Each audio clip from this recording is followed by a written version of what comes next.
Hello Steve. Hello Jill.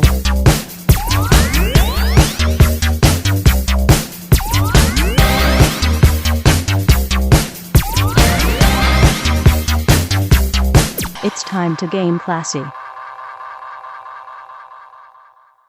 Can you hear me? Yeah. Wow, you sound super robotic lately. I don't know what the hell's going on your end. Domo arigato, Mr. Roboto. Yeah, did you get like a new mic or something, or? No, I actually, it's kind of odd because I legit switched to a different phone because I was using my phone that I'd been using this whole time, and you said I sounded robotic suddenly, so I swapped to my other phone now. Yeah, I don't know what's going on, but yeah, you sound super robotic right now. Huh. All right. Well, that's weird. Yeah, I don't know what to tell you. Do I sound robotic on your end? Not particularly. You know what? I didn't listen to the last cast, so I don't know how it ended up turning out, but yeah. Oh, it didn't sound like anyone complained, so I think we're good. Oh, well, yeah, that's true. No one did complain. However, our 6 listeners, I don't know how many of them actually listened to the cast last time, so. People commented, so I assume they didn't just guess what we said. Yeah, they were. And I do feel bad though because we had an entire segment where we talked about Australia, and I didn't do an Australian accent throughout the entire thing. Yeah, neither did I. We blew it. I mean, I think our 2 references on Australian accents are Crocodile Dundee and the Simpsons episode where Bart versus Australia. Yeah, so. and I only have a vague memory of Crocodile Dundee. The Simpsons episode that I remember a lot more. I've seen that more than once. I highly recommend seeing Crocodile Dundee again. It's really good. Like, I was shocked. Like, it was one of those movies where I was sitting around with some friends and we were like, let's watch Crocodile Dundee. This will be a larf. And we were like, wow, this movie's actually structured really well. Like, and I was no joke. I was shocked at how well structured of a movie it was. Like, it's the perfect fish out of water comedy of like the 1980s, so there's like the weird like 80s businessman doing coke and like bad limousines and bad hair and all that weird stuff, and like nondescript ethnic thugs, nice. Yeah. The ethnic thug, but it's like it's the black man who is wearing like a weird red leather jacket and talking jive. So it's like this is so out of touch and racist, but at the same time, it's so 1980s. Yes, it's like this person is not real. They don't exist. Yeah, it's exactly like that person does not exist in the real world, but yet here they are in like 16 1980s movies. Here they are accosting Crocodile Dundee. Yeah. But I highly recommend it. Like and this has been my thought on the movie Thor, the original movie Thor. Thor should have bit for bit copied Crocodile Dundee. I think I've talked about this. I know I've talked about this on the old Comic Book Logic podcast, but I honestly think that movie is what Thor should have copied Crocodile Dundee beat for beat. And it would have been a much better movie. Well, I mean, we've talked about it before, where like existing IPs always just seem to work better when they're just reskinned over a already really good story. Yeah, I mean, and like the fish out of water comedy is pretty classic. I mean, you could go to the classic fish out of water comedy, Splash, which is which very literally is a fish out of water comedy. And it's perfect, because it's all about just misunderstandings. And that's what Thor should have been. Yes, Mr. Tom Hanks was in my taxi, ma'am, and he would have been disgusted at your behavior. Exactly. Yeah, I like it. Oh, man. So we do have some gaming stuff to talk about on this cast. I thought we were just gonna talk about the giant vampire lady. We will talk about giant vampire lady, even though we are, I think, 6 weeks out from the initial meme, which means we are officially in old meme territory. No, it never stops. It never stops. Don't stop stopping. Simping don't stop. Twitch can ban it all they want. We're never going to stop simping. You're never going to stop simping for the giant vampire lady. Lady Demescu? I don't know how to use I don't know. It's like very like Transylvanian sounding. So it's like it's like Dimitri. So it's probably pronounced like Dragon Master. Because like I remember I had an acquaintance a long time ago whose last name was said Vavchak. That's how his name was said. It was said Vavchak. Like that was his name. First of all, it started with a W. So right off the bat, we're losing points. And then the chalk part was like a J and like something else. I don't know. It was like jumbled up a bunch of letters, threw it on a piece of paper, and you're like, this is how this is said. And I'm like, no, it's not. Well, for those who are listening who are not aware of it, which could be some, we're talking about Lady Dimitrescu, who is the giant vampire lady from Resident Evil 8. Or Village, is it called? Resident Evil Village, where the ILL or whatever. Yes. Yes, the game is called Village, but they put because when they did the last one, when they did 7, they did something similar where they integrated the Roman numeral 7 into because like they're Resident Evil games, but they took a very interesting direction, which I really liked, because Resident Evil games were always traditionally third person, like over the shoulder. So you'd see the back of your character, you'd run, you'd see your character at all times. And that's how the game's played. And the remakes are all doing that as well. So like they did a fantastic remake of Resident Evil 2. Phenomenal game. I highly recommend that remake to anyone. But they kept that. But they are using the same engine that powered Resident Evil 7, which was kind of like, so Resident Evil 6 had issues, and Resident Evil 7 came back as a first-person game, which it debuted with the terrifying VR game Kitchen. Oh my God, that game was that game was terrifying. Like, yes. That's what if VR had, like, if they could capitalize on how good that game was with VR horror, I think VR would take off. But I think VR is kind of like 3D TV, where it's just a fad. Yeah, it's really hard to say.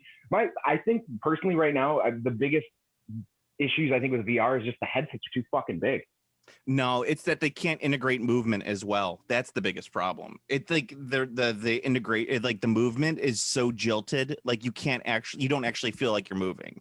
So like So like every VR game that's out there is very static. You stand still. I gotcha. Yeah, I gotcha. They could, but it would be very expensive and it would be very difficult to like actually implement. But I know I have some, but whatever. But they debuted it with Kitchen, and the terrifying woman in Kitchen is one of the enemies that chases you in 7. And 7 also has a very good VR release. It might be the best VR game out there, because it is first person, which was a huge change for the series. So it is Resident Evil 7, but like the name, I can't remember how they put the 7 together.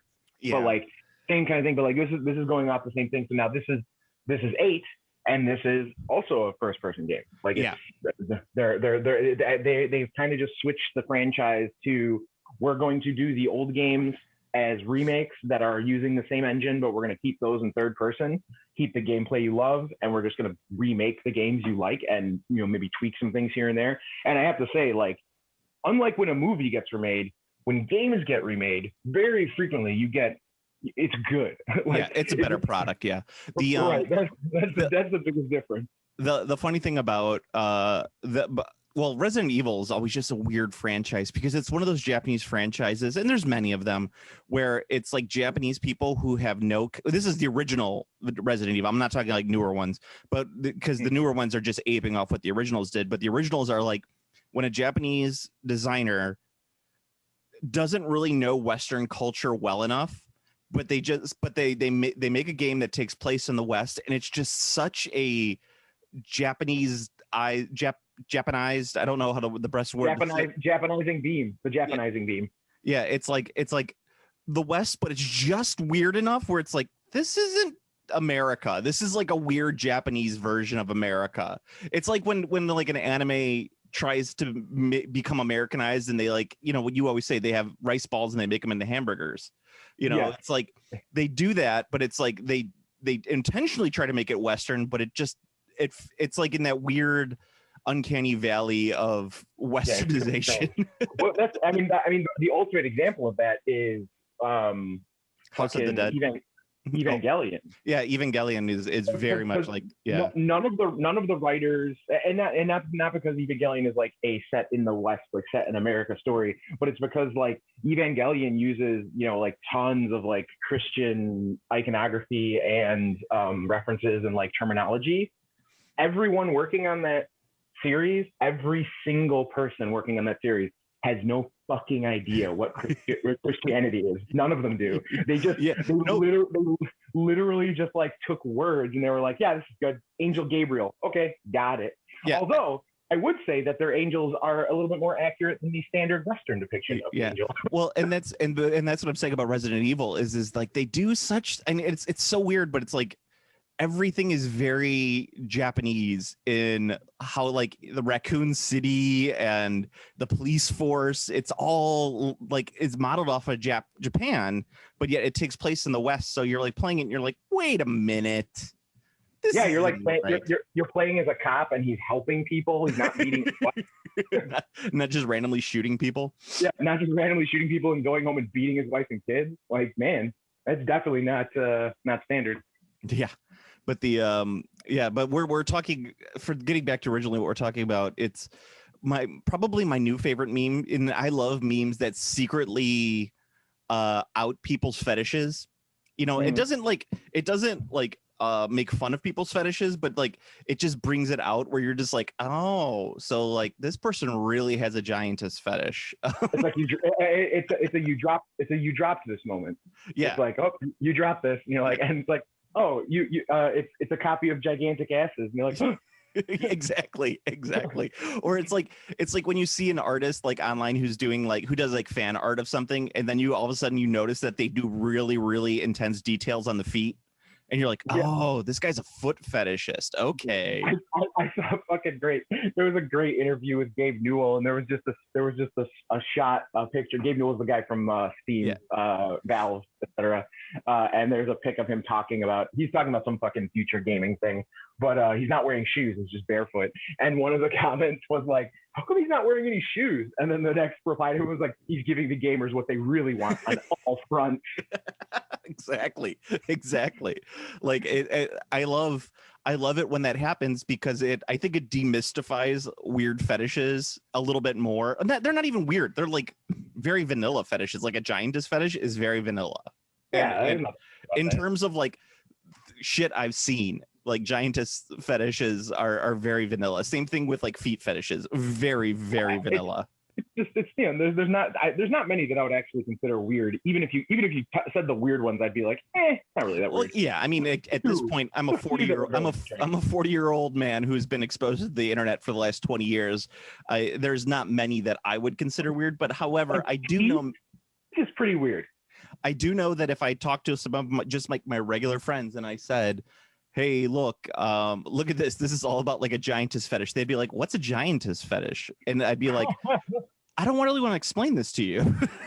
How are they your same age? How did they grow up on the same internet we did? We experienced it all as it was happening.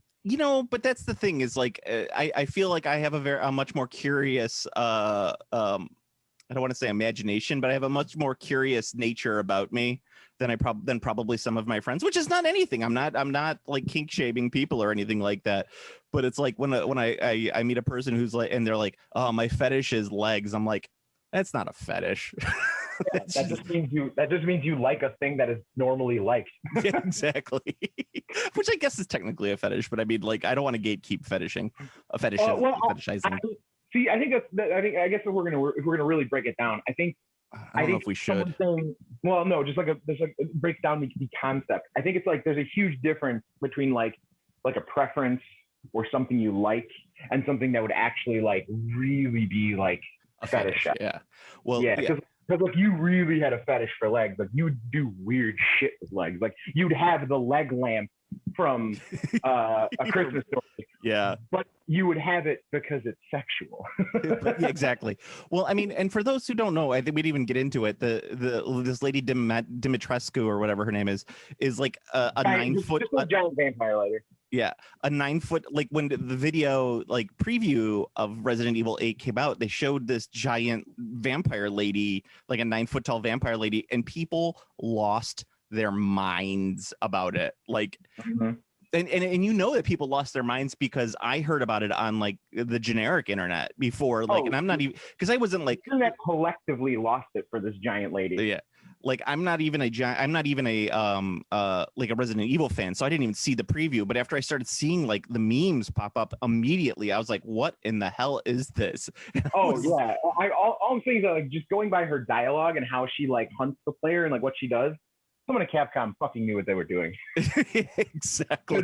Because she you know she's giant, she has to like crouch down to get into like doors. Yeah. Because you know you're running around in the house and like. There's a thing where she busts the door open and she's like, "Are you in here?" And she like, I mean, she sees your character and she's like, "Silly boy," and she grabs you by the throat and picks you up. And I'm like, yeah, okay, someone knew. They were just like checking the boxes. Oh yeah, exactly. So all you need is her crushing you with her feet, bare feet, and you'd also need her to eat you, and that would like check all the other boxes on there. I mean, so she's got choking because she attacks you with it's choking. true, yeah. But that's what I'm saying is like those are just the other two that you need to add on to there for a giantess fetish to really hit with everybody. He is a vampire, so we can say vampires. I would say vampirism is vor adjacent. Yeah, it's vor adjacent. Vor. All right, I'm enough talking about the weird fetishism of Lady Dimitrescu. It's taking me to weird places that I don't want to explore right now. Yeah, that's. It's legit. But I did want to talk about another video game. Well, actually, this could actually be a pretty video game heavy cast, probably, because I've been playing the 2019 Spider-Man all the way through. You ever played that one? That's the PS4 exclusive one, right? Yeah. So, yeah, I have not. It is probably like, for as much as that game was hyped, it is probably the worst version of every game it is trying to be. It's the worst version of Batman Arkham Asylum. It's the worst version of Metal Gear. It's just like so that very well might be true. I have no ground to disagree with that statement because again I haven't played it. However, I can say it's still probably the best Spider-Man game. Yeah, I will say that. I was just like, because that's the big thing about that game. Like that was the big like draw. Everyone was like, this Spider-Man game is actually good. Yeah, Spider-Man games historically are horrible. It's not a bad Spider-Man game. It's not a bad game, let me tell you that. But it's like the dodge system. So like it's totally got like Arkham Asylum style combat, right? Very crunchy. Yeah, the DDR button pressing. Yeah, the DDR button pressing. And it's like, but it also has like a big part of that is dodge. And so like every time the spider sense goes off, you're supposed to dodge, like how Batman used to have like those red like lightning bolts over his head and you'd be like, oh, time to dodge. Like this one is like, oh, you see the spider sense and you hit dodge and it's like, oh, I just got punched. So this is useless. Because, you know, I used to be able to play Arkham Asylum. Now, granted, it's been like 2 years since I played Arkham Knights or whatever the last one was. Probably longer than that. Probably like 6 years at this point. But it's like, I know that I was good enough and my reaction time was fast enough that I didn't have to worry about that. Maybe it's just because I'm older, but man, was the dodge hinky as all hell in the Spider-Man game. And I don't know. Yeah. And also on there is, it has the most effective RPGs ever in a game. Rocket, you know, they like these are literally like I've seen. I don't know. Have you played Uncharted 3? Because Uncharted 3, some pretty like laser focused RPGs that just like follow you and a million show up. Yeah, these are better than the ones in Uncharted, because in Uncharted, if you got up close to them, they wouldn't shoot you because they know if you're shooting off an RPG, yeah, they will die. In Spider-Man, they're like, I don't give a fuck. They could be like directly next to you. They shoot the RPG off and into a crowd of their own compatriots, and it does not affect them at all. It literally is like, oh, we're slightly stunned by this giant missile that got shot at us. I'll kill myself and Spider-Man. Oh, they'll teach that Spider-Man. Also, the accents in the game are not quite New York enough for me. I played Lego Marvel superheroes with my son, and the people in that game are all like, superheroes in New York, come on. In this game, they're all like, hello. Let's not mince words here. The Lego games, all of them are masterworks. Yeah, They're all excellent. They're masterpieces. Yeah, and like that's not even a joke. I think there was one that was specifically bad, but like it had very specific issues. But like the Lord of the Rings Lego games are great. The Hobbit Lego games are great. The Star Wars Lego games are great. Oh like, yeah, I'm looking forward. It's fucking good as shit. Like I don't know. They just do it. Yeah, I'm looking forward to the Lego Skywalker Saga game because it's supposed to be amazing. It's coming out in a couple months, so I'm gonna get that one. But this is like the Lego Marvel ones. They're all like, "Hey, give me a hot dog, oh yeah." And Lego hot dog. In Spider-Man, they're all like, "Hello, I'm from Brooklyn. Hello, Spider-Man. Can you help me out? I seem to have lost my dog." And you're just like, "That's not New York. That's weak sauce." Yeah, I mean, if you don't have someone with like Spider-Man, help! A giant rat stole my slice of pizza. It's not New York enough for me. It's like, "Hey, oh, Spider-Man, knock it off with the swinging. I'm trying to walk you." Hey, yo, there's superheroes in New York.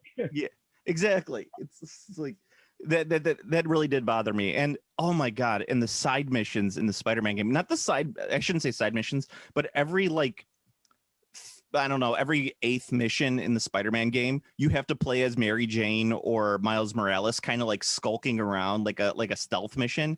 And you're just like, oh my God, these are so boring. And they even have the Arkham Asylum Scarecrow missions where Spider-Man gets poisoned and he's like hallucinating. I'm like, I know it's been 6-7 years since Arkham Knights came out, but come on. Like, this is just a direct ripoff. I do hear there's the I think, I don't know if it's out yet or not. There's the PS5 one, the new one. Supposedly that one's dope. For Batman? No, for Spider-Man. It's a brand new one. It's either out or it's coming out, and either it is better or it already looks better. I don't know which the current status is. I don't really follow games I'm never gonna play. Is that the one for PS5 only? It's not on PS4. So it's not the Miles Morales one? Oh no, it would be. It would be. Spider-Man Miles Morales is going to be out on PS4 too. That's the one everyone's hyped about. Okay, because I have the PS4. I don't know, but it'll be interesting. I'll maybe give it a try. I mean, it's like the game wasn't bad. It had a lot of content, but it was a lot of like, it's very Assassin's Creed. It's very Batman, where it's like, I'm going to collect trophies. I'm going to do these side missions. But it was like the free swinging was a lot of fun.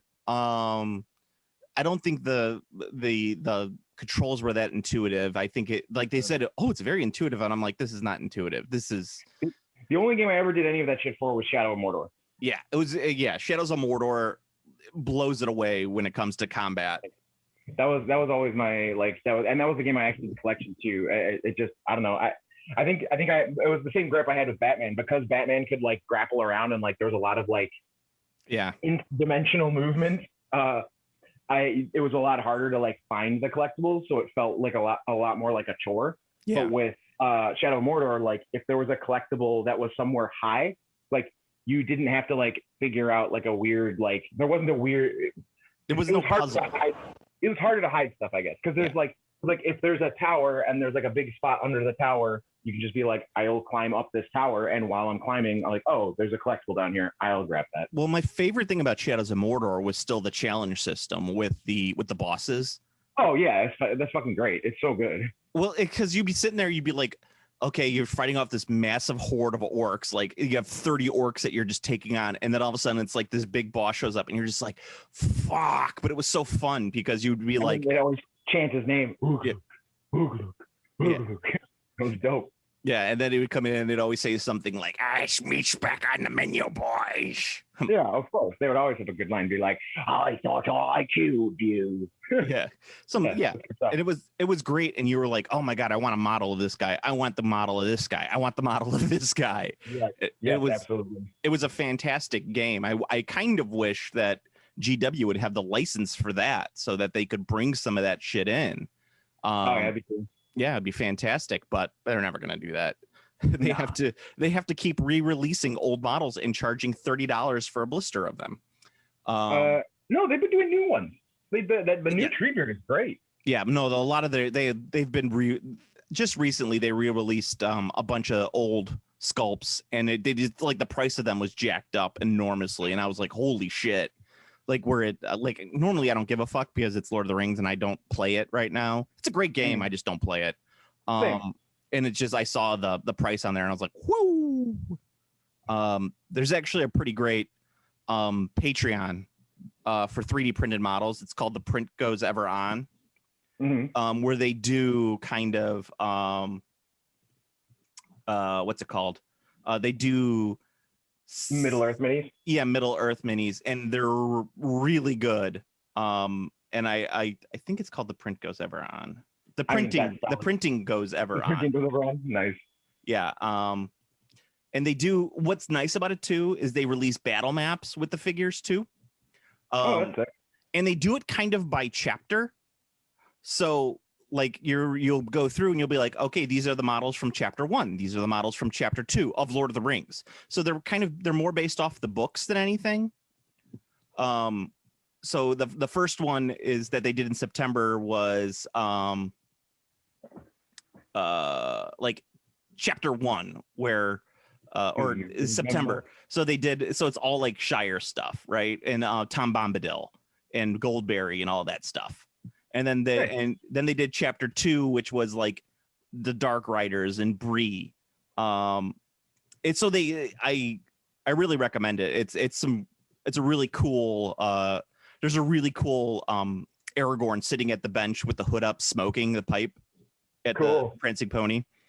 So if you're into 3D printing, and I could talk about that a little bit later because I do have some thoughts on 3D printing since I've been. Hey, you can finally make your own like dope little Lord of the Rings diorama. Yeah, you can. There's plenty of cool stuff in there. But another video game that was announced after our last cast, Total War 3. Total War 3. Yes. Where they're like, we've run out of races. We're gonna go to some more obscure stuff. Factions, baby. Yeah, so they announced Total War 3, which is, as I like to call it, Warhammer Fantasy Simulator. I'd say it's Warhammer Fantasy Perfect, honestly. It really is close. If just the games are pretty perfect. Yeah. The combat games, not the turn-based building and shit. The map, yeah, the map stuff's pretty hard. I can't wrap my head around it. I am just not that style of gamer. It's because the reason that is because you can do it's got the it's not quite analysis paralysis, but you drown in your options because there's so much shit to like do and manage, and it's not structured like Civilization is. Look, Civilization has a lot going on, but Civilization is like it's like a method. Like you like, okay, so you do this and you do that, but like with Total War Army, like you can be like, well, you can move the banner literally anywhere on this map. You can go into like different stances with your army, and there's all like these like pluses and minuses, and then all those stances also change value depending on which faction or which faction general you're playing.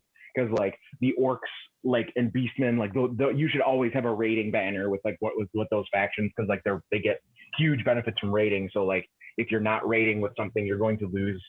That's the thing. But also the higher difficulties are bullshit on the map. I think normal or easy is really all you should be playing on the map, because like it's not quite the computer cheats, but the computer cheats when you're playing on the higher difficulties. Yeah, because they get more than they're supposed to. It's just that was the same thing. That was one of the reasons I always hated the extreme difficulty on StarCraft back in the day. Is extreme difficulty on StarCraft was extreme difficulty because the AI started with more resources than you. Yeah, which is bullshit. Yeah, it's rough. It's rough. Let me tell you. I can't, like, when I play, I'm just like, I need to get one of those old school books from like Nintendo Power that tells me step by step how to play every faction and every turn. There are actually some really there's a ton of Total War content on YouTube, and they actually have I know there's at least 2 channels that have the first 20 turns for the campaign. Oh yeah, I tried to follow them through before I finished that before I realized that my computer could not handle the game. But but when the new game Total War 3 coming out starts off, you have Kislev, which is automatically like, oh, my Slav squat. It's the tracksuit pants burst out from underneath your skin. Exactly. It's like I'm a Slav, like a wear Slav. Like I'm all of a sudden just like a gold chain just starts forming around my neck. Yeah. Like no, it's a really grotesque transformation where basically you wearing a gold chain, white Adidas, and a tracksuit burst out from inside you. Yeah, I mean, I'm almost there. I do have a pair of white Adidas. But I mean, like, and I don't usually wear jewelry. That goes back to high school when I worked in an arcade and they wouldn't let you wear jewelry, and I just never really caught on after that. But the if I started wearing a tracksuit and I shaved my head really close like I used to, I would definitely look like an extra in GTA 5. Nice. It's just like, hey, how's it going, buddy? How you doing? Everything is good over here. You want some sausage? No, sausage. I have pickled herring. I have some borscht. I have some caviar for you in the little infused vodka. What kind of infused vodka do you want? You want horseradish vodka or garlic vodka? Vlad, get our guests some chivapchichi. Yeah, exactly. Yeah. You like chivapchichi? Chivapchichi good. Of course you like chivapchichi. As I say, my big problem is that I'm too Polish. I'm too Western for that. I'm not Russian enough for it. Well, I mean, there's plenty of. I don't think there's a Slav supremacy. Any Slav will tell you there is, but yeah, exactly. And it's I'm very, very Polish, so it's a thing. But it's like anything where it's like once you're into whatever culture you're into, like you start like microanalyzing everything about it. So it's like beer snobs who take all the fun out of beer. It's like when you're outside the beer snob world, like outside the microbrewery world, beer is kind of like, okay, there's like 6 different types of beer. And when you get in, you're just like, wait a second. Yeah, exactly. Yeah, it's like nobody gives a shit. Yeah. So you have the Kislev, which I'm super excited about, and it looks like they're taking a lot of the model work from Warhammer: The Old World designs that we saw that they were putting out for it, or it's vice versa. I don't know. They might be just taking them from Total War when they're building them out for the models. I don't know. Just see. So I mean, obviously this is my tinfoil hat thing going on, but like seeing Total War 3. Seeing the similarities between all of those, like as far as I know, new sketches from workshops, and seeing the Kislev models from like Total War, like mimicking that, like I think the old world is just gonna be fucking block ass fantasy, dude. I think it's just literally just gonna be like a fucking block regiment fantasy game. Well, yeah, I totally agree. I hope it ends up being like. I really sincerely hope it ends up being like of the high, like the. I hope it ends up being more War of the Ring than Warhammer. I really liked the War of the Ring style of like regiments, so I hope it's more like that. But we'll see, I guess. I also would settle for War Master. Like if they just made like an upscaled War Master, also would be fine with that. Yeah, I think either of those would be fine. I think. And if they did, like, they want to go to one of the older systems, I think if they went 7 or pre-7 would be fine. I think 8th was too, and we've talked about that before. But I honestly think that what they're doing is they're capitalizing. The long and short always has been 6th edition was the best edition they made, and what they needed to do was they needed to just do small tweaks to 6th edition for each new edition, but instead they just like didn't. Yeah. Well, and I think that's what they're doing for the old world is that like, holy shit, Warhammer Total War is super fucking popular. Like it really is. Like it's huge. I think in real, I think it's more popular than Dawn of War ever was. I have to agree with you. Like, and Dawn of War was super popular back in the day. And I think Dawn of War was huge. and we talked about that on the cast of like Dawn of War got a lot of people into the game. But here we go. We have a super popular Warhammer Fantasy Battles game. Warhammer Fantasy Battles does not exist anymore. So there's a lot of money left on the table. And I know I've said it before and you said it before, but like I like Age of Sigmar. I think Age of Sigmar has become an excellent game. Age of Sigmar is absolutely not anywhere near touching the itch of actually playing Warhammer. Well, and that's the thing too, is like I honestly think that the next logical step for Total War would be to do Age of Sigmar Total War. It's not like you even have to change that much. It's the exact same game. You just have to change like the design work and shit like that. I mean, yeah, you'd have to. The only issue with that is I don't know if like, because there's a lot of just Total War fans who also play Warhammer Total War who like they don't have any interest in like the tabletop whatsoever. Yeah. And I think they would actually have to look at their bottom line to see how Age of Sigmar would affect their standard Total War fans, because I believe the standard Total War fans really like the precision unit adjustments, because you can make your unit like your block regiment, you can adjust the size, the shape, the facing, how the block regiment works. Yeah. So I mean, you can't do that with Age of Sigmar, because Age of Sigmar is a pile of guys. Every regiment's a pile of guys. Yeah, but I mean, you could do that for the game, though. You could make it regimented. I mean, technically, Age of Sigmar is kind of regimented. It's just everything's on a circle base, and they don't really have to maintain the regiment. You don't have to do that.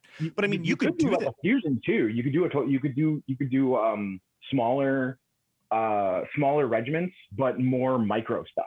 You can make the characters more important. Yeah, I mean, there's lots of stuff that you could do. I mean, you don't have to make it like Age of Sigmar, the tabletop game, because Total War is nothing like Warhammer Fantasy Battles in terms of like how it actually works. It kind of is.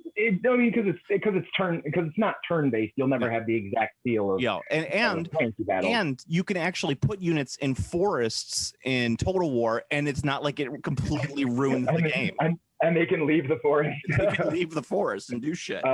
Also, archers can break into a skirmish formation. Yeah. That's why I said it's Warhammer Fantasy Perfect. Yeah, it's Warhammer Fantasy Perfect. Yeah, I think that they could do Age of Sigmar and do so. Like in all reality, Total War 4 could be Warhammer Total War 4 the End Times, and they could legit do the End Times or Storm of Chaos the way it's supposed to be. Yeah, that would be interesting. Yeah. So you could imagine that like you're doing it like the End Times. You could have the whatever 5 different armies that you could have. You could have the Chaos Army with like the Chaos Undivided led by Archeon. You could have like the crazy ass Skaven army. Is Skaven even an army yet? Yeah, Skaven's an army in Total War. What am I saying? That's the thing. There's a lot of factions in Total War that they're quote unquote armies, but like they're not fleshed out. Like that's what I would say. Beastmen are definitely one of them. I never tried Skaven because they're from Total War 1, so I've only played a bunch of the Total War 2 stuff. But like Beastmen are frequently griped about on the Total War subreddit for good reason, because they're just incomplete. Yeah. So while they do have many factions in the game, they're just not quite there. Like for example, the obviously the enemies previewed in Total War 3 is demon armies. Yeah, you could have your own chaos demon army. Yeah, which that's not a thing you can currently do in Total War. Like it just there's no like big demon armies as far as I know. No, like, there isn't. So there you go. So you can't play a demon army. So like it's not that's not a quote unquote new faction, but it is a new faction because it's demons. Yeah, no, and I think that'd be cool. I mean, I would love to have a fucking all up like Khorne army, just like where I don't have to really play the game. I could just literally just put the Khorne army out on the thing, hit play, and just let them go at it, because I'll be just like the simulations. It's just like the simulations. Yeah, I'd be a huge fan of that. And the rumor, it's not even a rumor. They're saying that there's Cathay in the game, which will be the first time we ever see anything Cathayan. And that's another thing that they mentioned for the old world, which is another reason I think that like they're really just going to do Total War on the tabletop. Yeah, no, you're right. And it's so they have Cathay, and then there's going to be 2 more armies that they haven't said anything with. And people think it's ogres and chaos. Ogres for sure, And the last one, ogres don't exist at all, so yeah. they would be a brand new faction to the game. Yeah, and I think that makes sense because they're a legit mini game and mini faction that does not have anything playable in Total War. And then you'd have and I think it'd be Chaos Dwarves because I think that would make the most amount of sense to have Chaos Dwarves. I also don't think Chaos Dwarves are in the game at all either. But again, it's not sure. But that makes sense though, because if they're doing like Kislev Chaos, of course, because you have the Chaos Waste right next to Kislev, Ogre Kingdoms, which is right next to that as well. To the south of Ogre Kingdoms is the Chaos Dwarves, and to the east is Cathay. So that all makes sense in terms of the map. Yeah, this all checks out. Yeah. Conspiracy confirmed. Ted Cruz is the Zodiac Killer. True, he is. So what that all gets us down to is Ted Cruz is the Zodiac Killer. As you can all see, as you can see by the evidence that we've compiled here, Ted Cruz is the Zodiac Killer. Oh man, I love that movie. That's a great movie. Ted Cruz is the Zodiac Killer? No, just Zodiac. I love that movie. He talks to a dog, right? What? Or is that? Oh no, that's Summer of Sam. Summer of Sam. Sam. Son of Sam is the. It was the guy who said that his dog was telling him to kill David Berkowitz. Right. I always get those guys confused because Zodiac never got caught, right? Yeah, Zodiac never got caught, but he was West Coast. Son of Sam was East Coast. Son of Sam was the New York guy. He was like the short, fat New York guy who was like, yeah, you know me. I got my dog is telling me to kill people. Yeah. He superheroes in New York. He looked like he was made of Italian sausage. Got it. Yeah. Oh yeah. He definitely looked like he was made of Italian sausage, but he was Jewish, so it's that doesn't matter. If you're in New York, you either look like I've seen like New York. From what I've seen, New York people fall into three categories. They either look like they're made of kale, they look like they're made of Italian sausage, or they look like they're made of vodka. Yes. The that's my short like there's the three first for New York folks. Yeah, he's that's like that holy trinity of serial killers from that era was like Zodiac, Son of Sam, and Ted Bundy, I guess would be the other one on there. So yeah, Zodiac was one that like he just left the weird notes with the weird symbols and like they never caught him or anything, right? Yeah, Zodiac. Yeah, they never caught him. They actually just translated one of his last letters just recently, like one of the ones that they couldn't translate. Oh yeah, I saw that, and it was basically just a fucking shit post. Yeah, it was just a shit post. That's awesome. Like it's like we finally translated this letter after 25 years. We're gonna see what horrifying message this guy has for us, and it's just a fucking shit post. He's all like, I really like the giant vampire lady in Resident Evil 8. Oh Jesus. Yes, perfect. Zodiac has a giantess fetish. Yes, perfect. Yeah, the I've said, I have a weird obsession with 60s and 70s serial killers. Uh-huh. Well, I'd say 60s to 80s serial killers. It kind of ends with Jeffrey Dahmer for me, which was early 90s. But yeah, sure. I mean, he was kind of like the last of an era of like, just what the fuck is going on? And that's just because we got rid of the lead in the gasoline, so that really tamed a lot of that. You think that was the cause? Yeah. Well, I mean, there's actually, I believe that there's still a ton of serial killers operating in the United States right now. There's one in Chicago that's killed like an insane amount of people and that no one talks about. Mm-hmm.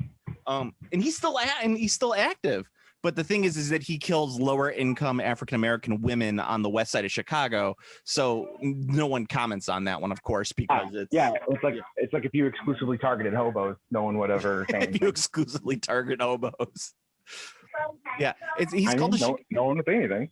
Yeah, they call him the Chicago Strangler. He's killed 55, at least 55 victims, between 55 and 75 victims. He's been operating since 2001. Like, and I guarantee you probably have never even heard of that. Nope, never heard of him. I mean, he's a serial killer operating for 20 years who's probably killed between 50 and 75 people.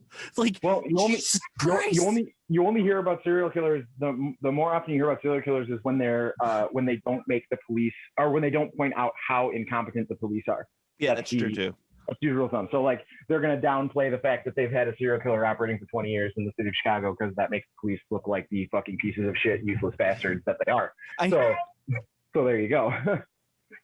I mean, seriously, like he's killed between 55 and 50 and 75 people, and Ted Bundy killed 12, and he's one of the most famous serial killers of all time. Yeah, well, yeah, but because he got caught. Yeah, it's the thing. Like he didn't operate for 20 years and make the, you know, that's. I reiterate my previous statement. Like there's a huge difference, and that's why they can broadcast about those because it's like they were caught. Either they were caught or stopped. Well, so yeah. But I mean, like, and the funny thing is like the serial killers who get caught are like they just make dumb mistakes, and then the police or detectives act like they're such big like fucking heroes because they were able to catch what's his face the BTK killer because they accidentally found out that his daughter through a DNA test. You know, like it's like you didn't do shit.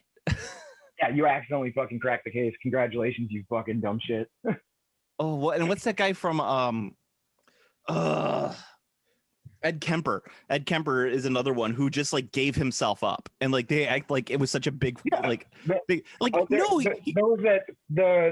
that like in part of the profile, there's a lot of them who have like, you know, they have a huge complex of like guilt about doing it, like because they're compelled to do it, but they know that it's wrong. So like that's the concept of the like I'm going to slip up intentionally to be caught or something along those lines. So like that makes sense because there's like that's something to talk about. So if you have one who doesn't have said like ounce of guilt, then clearly they're gonna, you know, not get caught.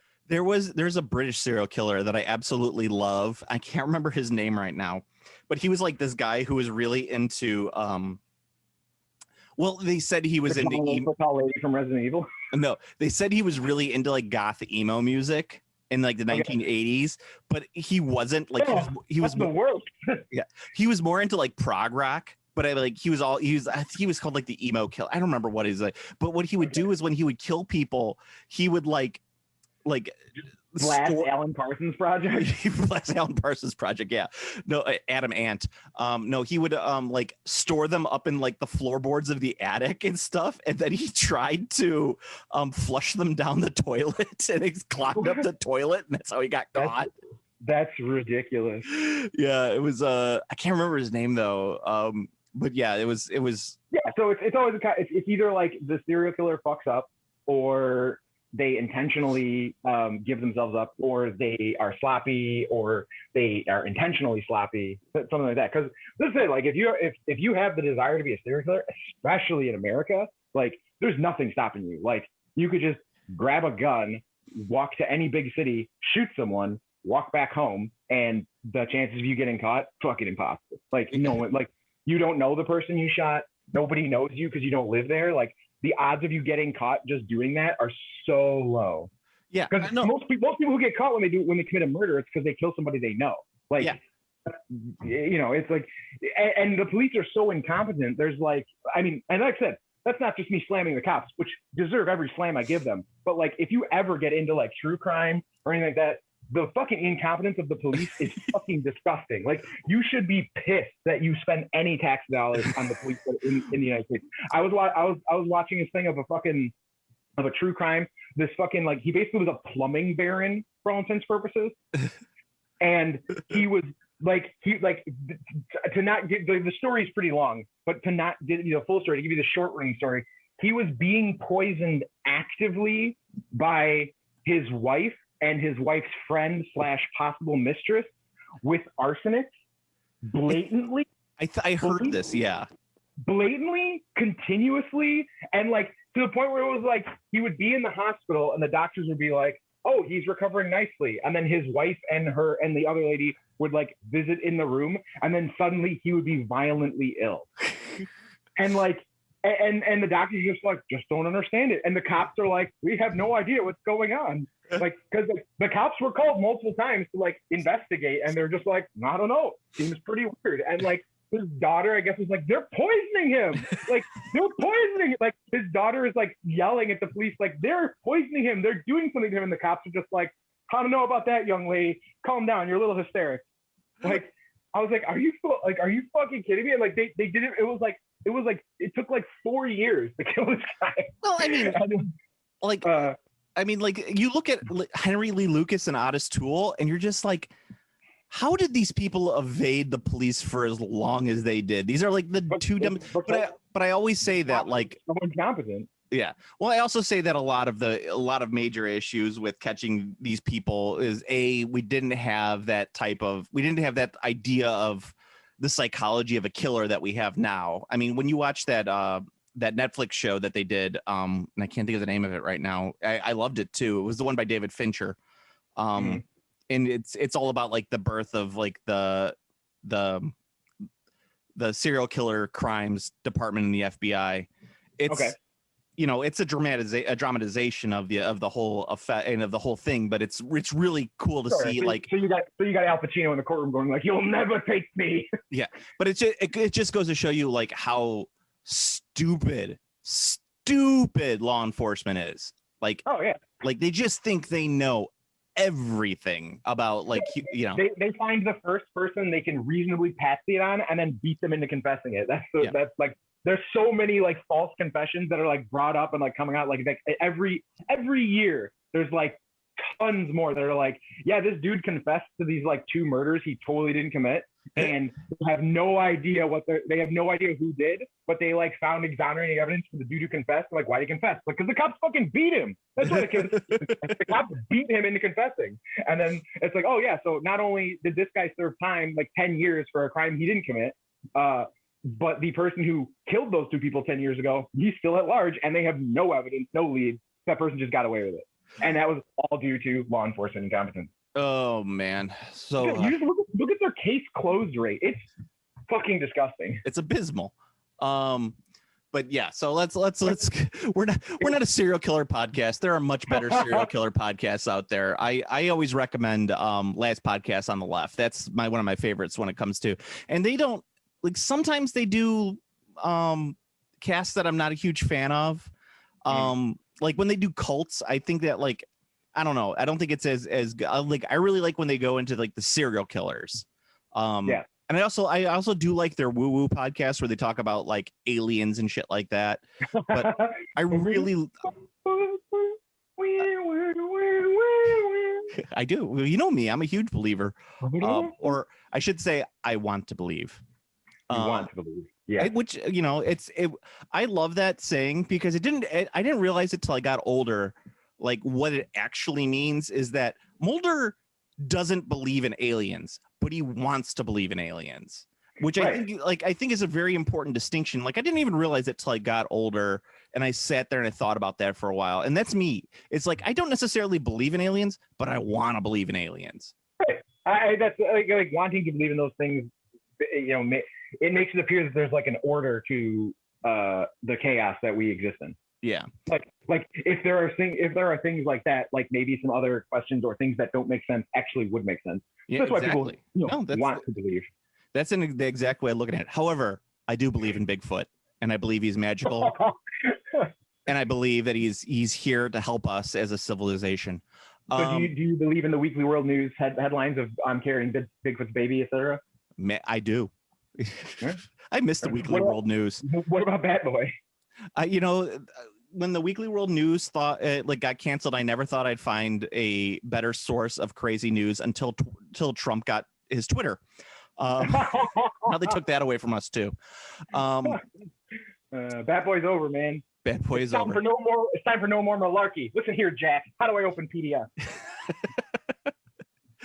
Oh, but I did want to talk about one last gaming thing is that we're getting our Slaaneshi releases now, and Zombie Boy is getting released. Hedenbot. Yeah, he's getting his release. He's not that expensive. I thought he'd be much more expensive than he is. Well, he's not gigantic. He's like Dreadnought sized, so he should be around Dreadnought. Is he really? He's not Dreadnought sized. He's way bigger than Dreadnought sized. Well, I guess no. He's sorry. He's contemporary Dreadnought size. he is because there's a new size that I call that I just coined it myself. It's not the actual size of an old 40K Dreadnought, because an old 40K Dreadnought is too small. The Grey Knight thingy, the Grey Knight baby cat carriage. Yeah. That kind of range of size, that's the like new Dreadnought size. Yeah, he's just like he's a big old I always say he's a Slaneshi chariot size. He's the Demonette chariot. Yeah, okay. Yeah, like that big ass guy. That's what I see him as more than anything. And I hate that model, but I do love you don't like Hedonism Bot? I love Hedonism Bot. I'm talking the Slaneshi chariot. I don't like that one. I like the chariot a lot, but I think it has a little bit too much. But I've seen some builds of it with the too much scaled down a bit, and it looks much better. Yeah, the Seeker chariot of Slaanesh. I think that if I took that model and I replaced the like the Seeker, like the beasts and the actual demonettes with the Juan Diaz sculpts, I think it would be much better. Ooh, that would actually look pretty dope. Yeah, I mean, I just hate the new Slaaneshi demonette models. I think that they're not attractive to me, Steve. They're not like Lady Demonette's true. They're not giant vampire lady. I'm sorry. So you missed the like the old like silent film Nosferatu heads and the big crab claws. Yeah, exactly. I can see it. Like the but yeah, those are getting released. But you know what? It's, as I say, I've talked about this before. I'm not buying new models for anything because I have my 3D printer, and 3D printer goes. Brrr. That's right. Yeah, I'm currently working on an AOS Tomb King army using the sculpts from Lost Kingdom, and I've already told you this, but I should tell my listeners as well. Is holy shit, are those models fragile? Like, I say this before. I have the hands of a surgeon, Steve. I can literally paint tiny details. I paint freckles on models and tiny tattoos and everything else. I could do all that stuff. But when it comes to putting these models together, I'm just like holding it. And it's like crunch. I'm like, fuck. Just crumbling to dust in your hand. I'm like the rock biter it's the Tomb King's experience. Yeah. I'm like the rock biter from fucking Neverending Story, where I'm just like, these hands are strong hands. It crumbled to dust. It's crumbled to dust. That's exactly what I'm like, and I'm just like, Jesus. I'm like, am I just like a ham-handed monster? Maybe you are. I mean, the models seem to think so. Exactly. But then you have like, and I've told you this before. I think I've told you this before, that there are two types of 3D prints. There are like the guys who do legit designs so that the models will stand up. Titan Forge is one of those great examples of a company that really looks into that and makes sure that their models are going to stand up. There are very few bits on any of those models that will break, like with like this when you breathe on it. Yes. Lost Kingdom, Highland models, Raven Twin, those are like the three that look amazing. And you're looking at the prints and you're like, or you look at the files and you're like, man, these models look fucking dope as shit. And then you like print them out, and the second you touch them, they're just like, like all we are is dust in the wind. Exactly. And I did want to point out, like, I know Titan Forge listens to this podcast, or you know, at least used to. I don't know if they still do, but they actually took over as one of the most subscribed model Patreons for 3D printing. Recently, like a couple months ago, they took over as like the #1 spot, and I gotta say, like, congratulations to them, because they've always been on fire when it comes to their newest one is actually Tomb Kings related as well. They have some really, really sweet, like, Araby-esque army stuff for them. And if I can make one suggestion to them, it's that please fill out the ranges that you guys have.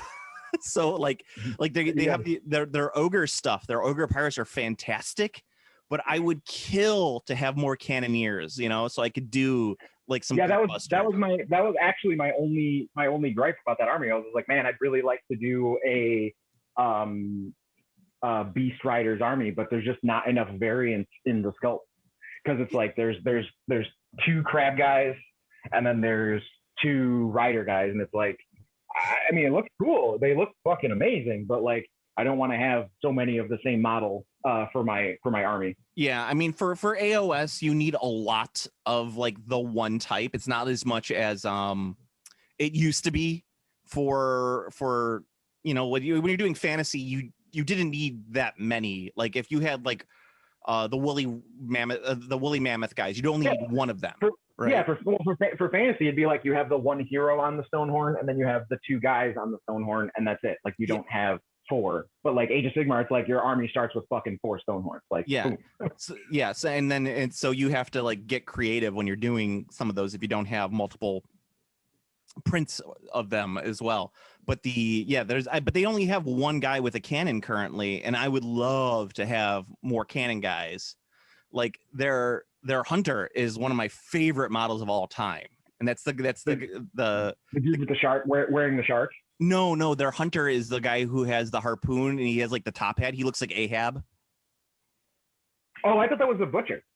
No, that's because he has 2 crocodiles, so that's the hunter. So instead of yeah, I think they have 2 hunters because I think the one wearing the shark is also a hunter because he's got the giant crossbow. Oh, I see. I thought he was a man eater. But I guess it doesn't matter. You could use him for either.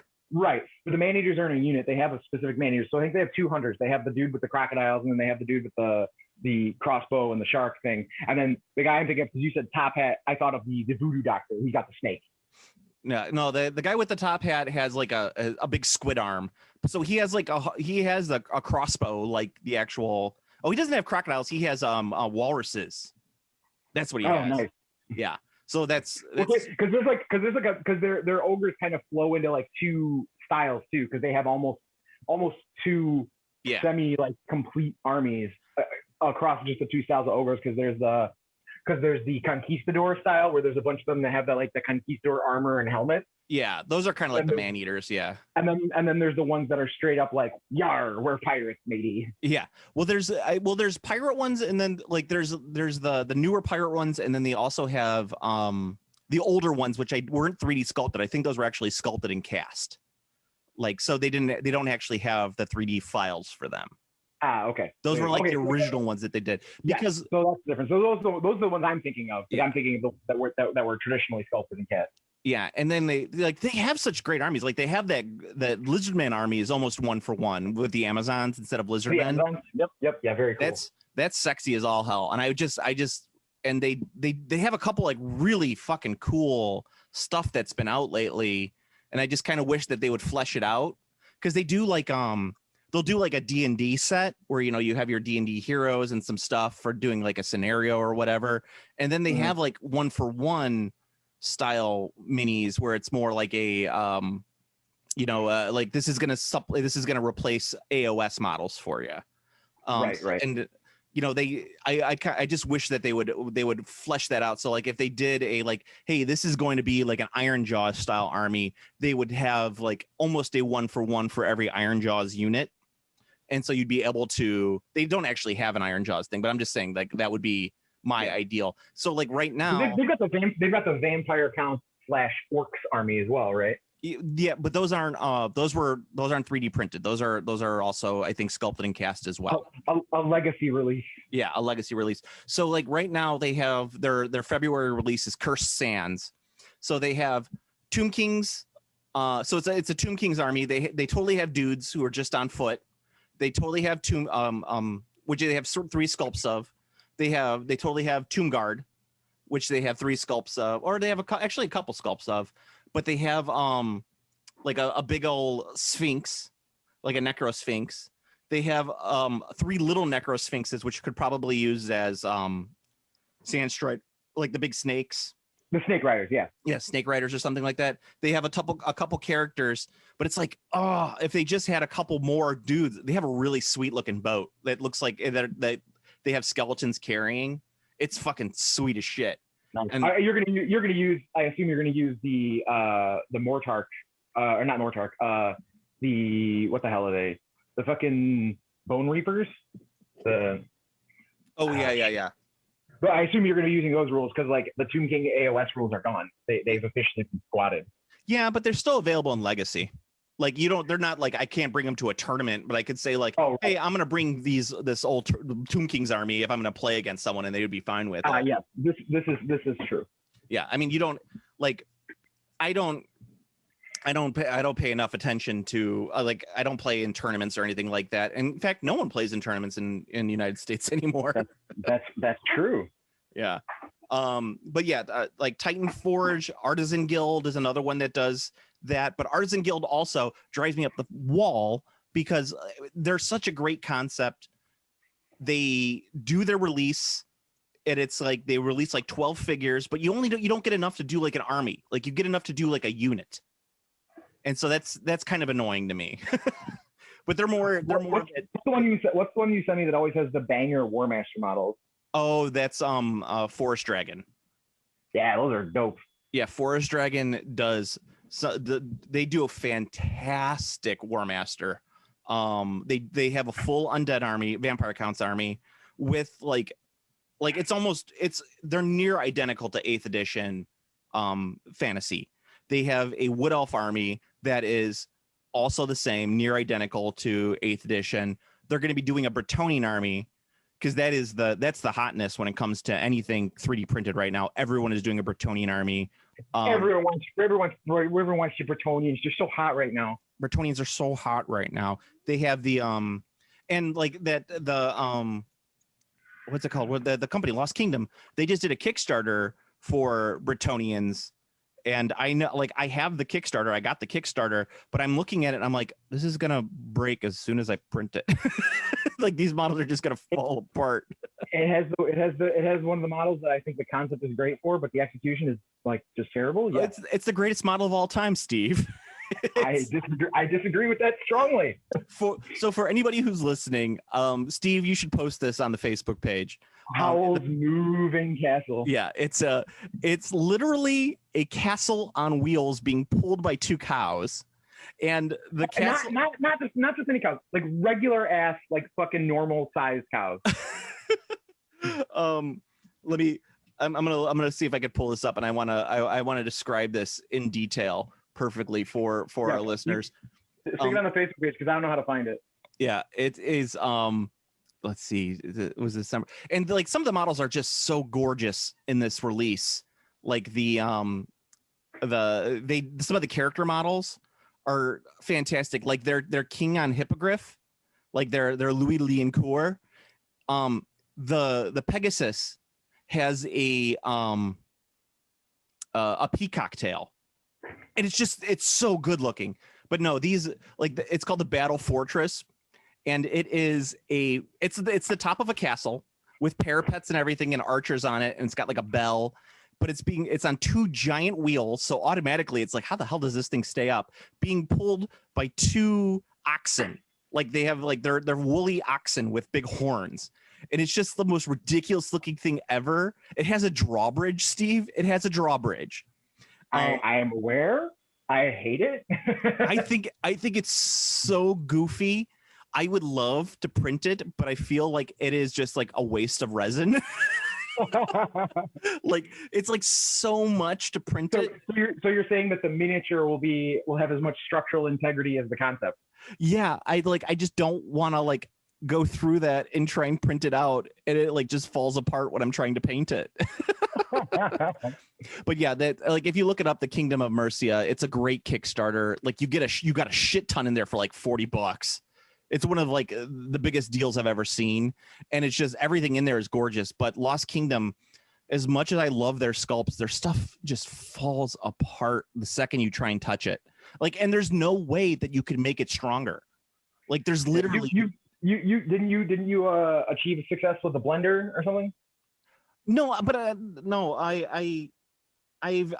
so like their Tomb King stuff, which is great, but the problem was that it was multi-part. So you had, for a skeleton, you had legs, torso, head, 2 arms, like very standard Tomb Kings, and not as bad. I mean, because standard Tomb Kings, you'd have to attach the shield to the arm, and it like a quiver and everything else, but you'd have to put a quiver on these guys as well. But the problem is that the parts are so thin that there's no way that you can fix it. So they come off the sprues, you print it, it comes off the sprues, you clean it, you cure it. so it gets hard. But the thing is that the bones are so thin, or like the pieces are so thin that no matter what, it's going to crack in half. Like if it drops and it falls out of your hand onto the table, like a 1 foot drop, it's going to shatter into a million pieces. Fragile. Yeah, and like I know you when you play your games, is that when a guy dies off the table, you just you put your maw over it and you pull them off, right? Like you can't do that with these guys. Like you touch these guys in the wrong way, they're gonna break apart into a billion pieces. So that's where the issue comes in. Yeah, but I do like. It's like on one hand, it's like, so if you want to make a model that's going to be sitting in a case and you're never going to touch after you paint it, this Kickstarter and this thing is fine. But if you actually want like an army that has legitimate playability, like I would not do that with these guys. Their Chaos Dwarves might be a little better because they're a little thicker with 2Cs. But definitely their Bretonians and their Tomb Kings. I imagine that anything that's just spindly bits would be hard, but if you have a chonky model, it wouldn't matter. Yeah, the chonk works a little bit better, but yeah, the thinness of the Tomb Kings does not work in their favor. Highland models does a really nice undead army, but once again it's the same thing where it's like they're just skinny bones, so it doesn't quite work. So but a lot of Kickstarters when they're doing like skeletons, or not Kickstarter, Patreons when they're doing skeletons, has the bones thickened up a little bit. But because these want to be more realistic, they put in more realistic proportions, which means they don't have survivability. Yeah, a lot of the times what you got to do for those is you have to bulk them with armor and like cloth, because that gives them more structural integrity. Yeah, exactly. And it's just they just don't do that on there. But I do, if anybody is looking for suggestions for 3D printing, I have plenty. Let me tell you that, just to make sure everything, I have tons of Patreons that I subscribe to. And I've been printing, I've been off of painting for a while just because I've kind of burned myself out really quick. But I've been still printing because I just enjoy doing it. I enjoy the concept of building lately more than painting. And I'm doing this Tomb King army to put that all together. It's advanced Legos. Yeah, it's like advanced Legos. It's Legos for nerds. There was a meme on Eye on Terra, where it was Homer sitting at the table after he eats all the cheese, and Marge is going, "Homer, did you stay up all night building models?" And Homer goes, "I've gone blind for the Emperor." That's dope. I'll find that one too. But do we have any other gaming stuff that we want to talk about? Anything pressing that I missed? No, nothing big. I mean, all the things I was saying before is still the same. Pokemon is a fucking insane juggernaut right now. That's kind of it, really. Yeah. All right. Well, go to the Game Classy Facebook page. The best way you can get in contact with us and see our memes. You could also like, comment, subscribe on the YouTube, and like, comment, subscribe on the iTunes. Best way to help out the podcast. If you want to get in contact with me, you could find me on Instagram, where you could see the painted stuff that I have done, and that is I'm Game Classy Joe. Steve is on the fetish boards as Giantess fan 69420 Blaze It. Remember when that was a meme? Yes, I do. I still use it. They still use it. So until next time, Steve. I will never stop shitposting. Never stop what? Shitposting. Oh, shitposting. Sorry. Yeah, I will never stop shitposting. Game Classy. All right, later. Later.